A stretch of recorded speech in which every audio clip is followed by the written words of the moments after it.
Samantala, binigyan na ng pabuya ng Armed Forces of the Philippines ang mga informant na nagturo sa kanila sa mga matataas na lider ng Abu Sayyaf at ng New People's Army kung magkano ang iginawad na militar sa kanila. Alamin sa report ni Waywaya Macalma.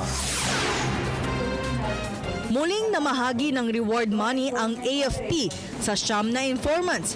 Dahil sa kanila ay nahuli ang mga matataas na lider ng Abu Sayyaf at NPA na sangkot sa iba't ibang kaso sa bansa. Sa kabuuan ay 22.5 million pesos ang naipamahagi ng AFP sa kanilang informants.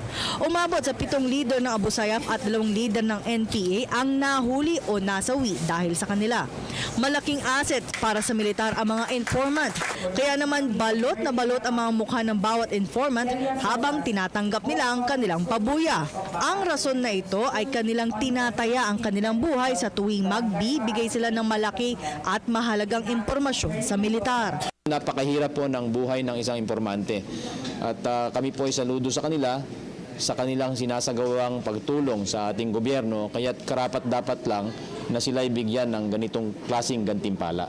Dahil kung atin hong i-encourage o ihimukin pa ang iba pang mga kababayan natin na tumulong po sa pamahalaan upang makuha, maaresto o ma-neutralize ang mga masasamang loob sa paligid nila, kinakailangan hong ganito ang motivation natin na ibibigay.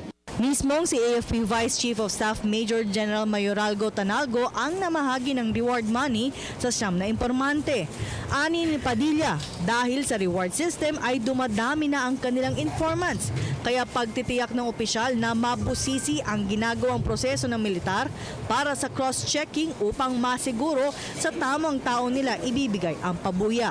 Masusi po talaga, masusi at malalim ang sinasagawang pag-cross-check kasi alam nyo madami na pong pagkakataon noong araw na inaakusahan at ina-account po ang ating parehong kapulisan at ang armed forces dahil sa pagbibigay ng pabuya na ganito na hindi nagawa ng tama.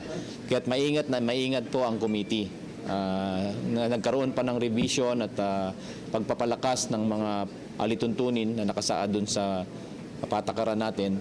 At yung idinagdag na mga alituntunin na yon ay nagbibigay patibay na yung prosesong sinusunod nila at ang bibigyan nila ng pabuya ay yung tamang tao. Kasi ayaw natin magkamali.